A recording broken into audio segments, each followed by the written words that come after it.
Resulta que una vez había un conejito blanco llamado Gazapito.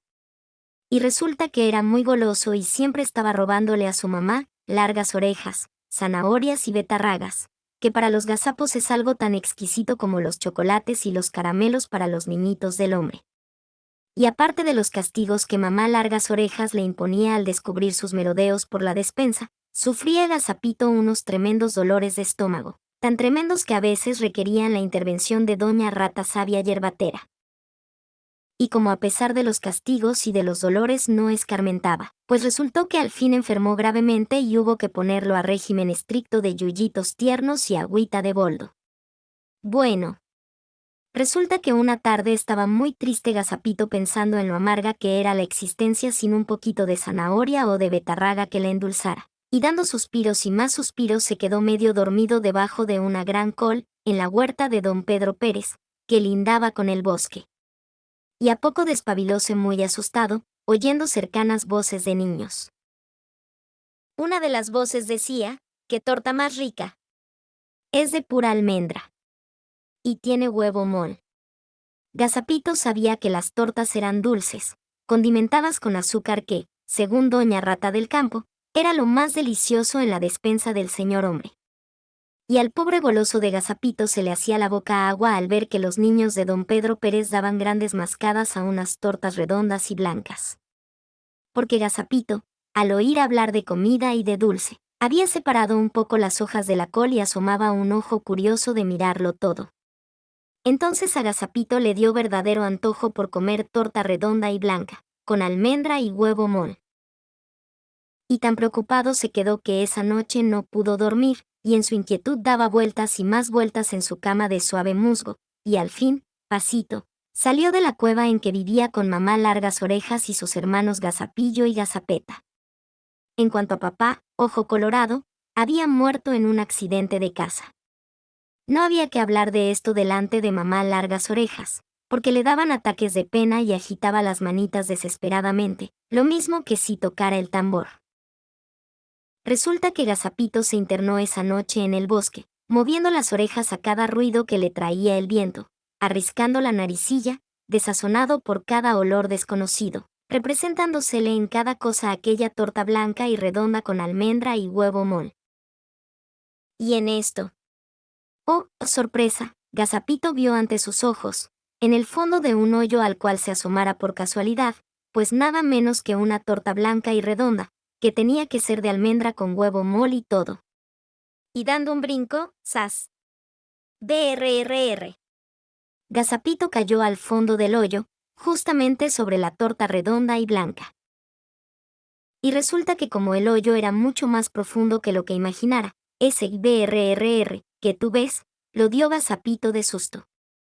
Pero lo lamentable fue que al hacer ¡zas!, se percató de que con la impresión le había pasado una cosa terrible, que no se puede contar, pero que lo obligaba a levantarse en la punta de las patitas para no mojar la bata de piel blanca que llevaba puesta.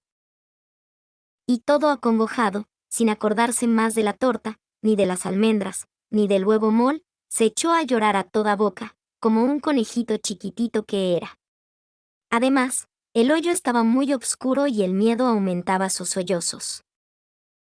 Andaba por allí, volando, en el bosque y cerca del hoyo, una mariposa llamada Falena, que al oír a Gazapito preguntó asomándose al boquetón negro. ¿Quién llora? Yo. Gazapito, que me caí por casualidad, de puro distraído, no es verdad, y dijo mi rana vieja, que todo lo sabía y era muy chismosa, se cayó porque el tonto quería comer torta. La torta que vio en el fondo del hoyo, cállese, la acusete. Dijo el señor Grillo, que no porque hablara dejó de darle cuerda a su reloj. Tengo miedo. Tengo miedo. Tengo miedo. Decía entre tanto Gazapito. Voy a avisarle a tu mamá. ¿Dónde vives? Preguntó Falena. No, no. No hay que decirle nada a mamá, que me castigará por haber salido sin su permiso, contestó entre sollozos Gazapito. Avísele, avísele, y gritó mi rana vieja, para que le den su merecido por meterse en casa ajena. Para que le den sus buenos coscorrones, no, por favor, no le digan nada, pero sáquenme de aquí. Tengo miedo. Tengo miedo. Entonces Falena, aunque es muy buena a pesar de cierto atolondramiento que se le reconoce, y fue a avisar a las señoritas luciérnagas, para que vinieran a iluminar el hoyo y pudiera Agazapito salir fácilmente. Estas señoritas luciérnagas son bailarinas de oficio y están siempre dando representaciones nocturnas al aire libre, vestidas con coseletes de azabache y luciendo sus lindos ojos de luz celeste. Y como también son muy serviciales, vinieron enseguida e iluminaron el hoyo formando guirnaldas y ruedas y estrellas de 5 puntas. Todo ello con esos ojos lindos de luz celeste que ya te dije que ellas tienen. Le dio entonces a Agazapito una vergüenza enorme, ya que todas se iban a enterar de lo que le había pasado y que, tú sabes, eso que lo obligaba a ponerse de puntillas para no mojar la bata de piel blanca. Pues bien resulta que al ver con claridad lo que había en el hoyo, se dio cuenta Agazapito de que era aquello una poza, vivienda de Misia Rana Vieja, y de ahí sus protestas. Y que lo que creyera una torta no era otra cosa que la señora Luna llena reflejada en el agua, y que esta agua en que se empinaba no era eso terrible que él creyó que le había pasado con el susto al caerse. Ya con más bríos y sin ninguna vergüenza, Agazapito se dispuso a salir del hoyo, pero no alcanzaba a saltar hasta afuera. Entonces pasó una cosa maravillosa, que te sorprenderá, pues nada menos que las raíces de un gran sauce llorón que por allí asomaban, se fueron moviendo lentamente hasta tomarse de la mano unas con otras, formando una escalera, por donde ágil y retozón subió Agazapito.